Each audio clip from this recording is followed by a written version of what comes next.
Welcome to Gospel Mix with Emma. I'm Emma Johnson, joined by Marcus Thompson. We're discussing gospel, Christian, and biblical topics, trends, and trivia. Marcus, today, let's explore how music, truly a gateway to the soul, plays a crucial role in dating. It reveals so much, doesn't it? It absolutely does, Emma. Great to be here.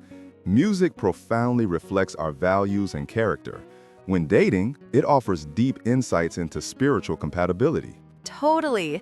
A friend recently found red flags in a guy's gospel music playlist. I was baffled. Gospel music? A red flag? But her explanation made perfect sense. It's deeper than just the songs. Indeed, it's not merely about the melodies. It's what the music communicates and signifies for that person. In a Christian context, these subtle cues can reveal much about beliefs and alignment. That's fascinating. So, what are some of these gospel music specific red flags we should watch out for? All right, so one of the first things that often pops up, and this might seem kind of small, but it's actually really significant for some folks, is a disagreement on Christian music styles. Like, whether someone's really into contemporary Christian music or more traditional hymns. Oh, I get that. Like, some people are all about the praise and worship band, full instruments, lights, everything. And then others are like, no, just the organ and like a hymnal, that's it. Exactly. And that can extend to broader worship styles, like even the role of instruments in church.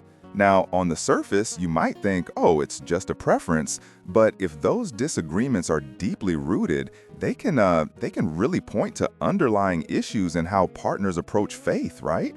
And even how they resolve conflict later on, because it's not just about the music, it's about, theological perspective sometimes. Wow, that's a deep dive into something that sounds so simple. So, like, if one person is super into Hillsong and the other person is only listening to, like, old Southern gospel quartets, that could be a sign of, like, a fundamental difference? It could be, absolutely. It's not necessarily a deal breaker on its own, but it's a conversation starter, right? It's like, okay, why do you prefer that? What does it mean to you? Because sometimes it's about comfort, but sometimes it's about a theological stance. And you want to know that, early on. Okay, so beyond just style, what if, like, a partner just has, no interest at all in Christian music or worship music generally? Is that a thing? Oh, that's a huge thing, Emma.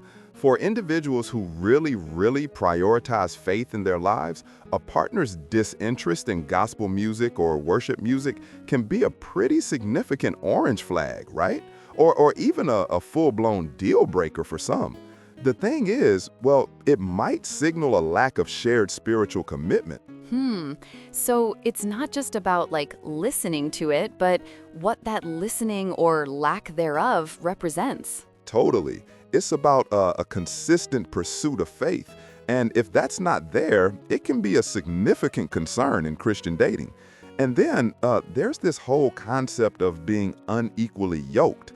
While it's not solely about gospel music, a complete absence of gospel music or any faith-based music in a partner's playlist could actually be an indicator of a more fundamental issue, dating an unbeliever. Oh, wow. Yeah, I've heard that term. Like, being unequally yoked. That's a big one in, like, Christian circles, isn't it? It is, absolutely. Many Christian perspectives consider that a really significant red flag because it suggests a pretty fundamental misalignment in core values and spiritual paths. It's not just a hobby, it's a worldview, Now, shifting a bit, Emma, because music taste isn't just about gospel. It often serves as a gateway to the soul, like we said, right? It reveals so much about a person's identity and personality, and that really influences relationship compatibility. Yeah, I feel that. Like, if someone only listens to, I don't know, like, really obscure, like, avant-garde jazz, and then they're like, everything else is garbage, that would tell you something about them. Absolutely. So a general red flag can be someone who's completely closed-minded to music. Someone who either dislikes music altogether, which, I mean, is a little weird, right? Or is completely unwilling to explore diverse musical genres, like they're stuck. Or they claim broad taste but only listen to like the top 40 radio hits. That might indicate a broader lack of openness in other areas of their life too. So it's not just about the specific genre, but like their attitude towards exploring new things or different things? Precisely. It's a peek into their personality. Another thing that's not just about gospel is consistent criticism of your choices. If a partner consistently criticizes or demeans your musical preferences, that can be a really, really significant warning sign. That behavior, it often extends to other interests and can eventually lead to criticism of you as a person. And that's not a healthy space to be in. Oh yeah, that's super relatable. Like if someone's always like scoffing at what you put on, it just feels like they're scoffing at a piece of you, you know? It's not nice. What about like being too into one artist or something? Like I know people who are like obsessed with Taylor Swift, for example. Right, exactly. And while not specific to gospel music, an obsessive focus on a single artist or band to the point of celebrity worship rather than genuine appreciation for the music itself can really be a red flag. It speaks to like an unbalanced focus sometimes.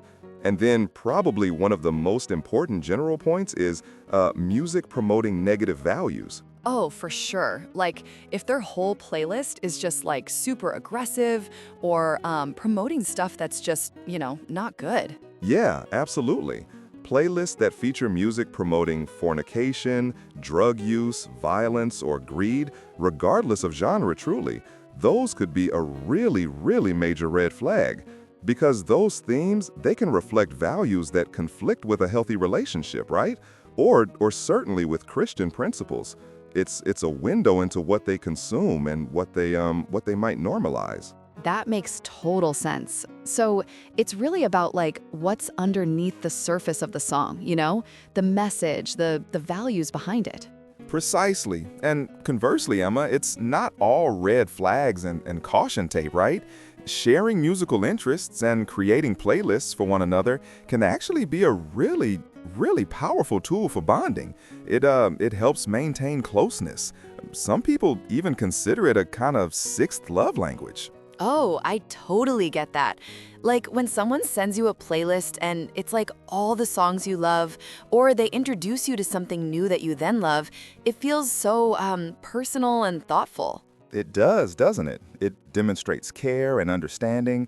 So, while we've been talking about red flags, it's really about understanding a partner's playlist, including their gospel music choices, because it offers such valuable insights into their character, their values, and ultimately their potential compatibility.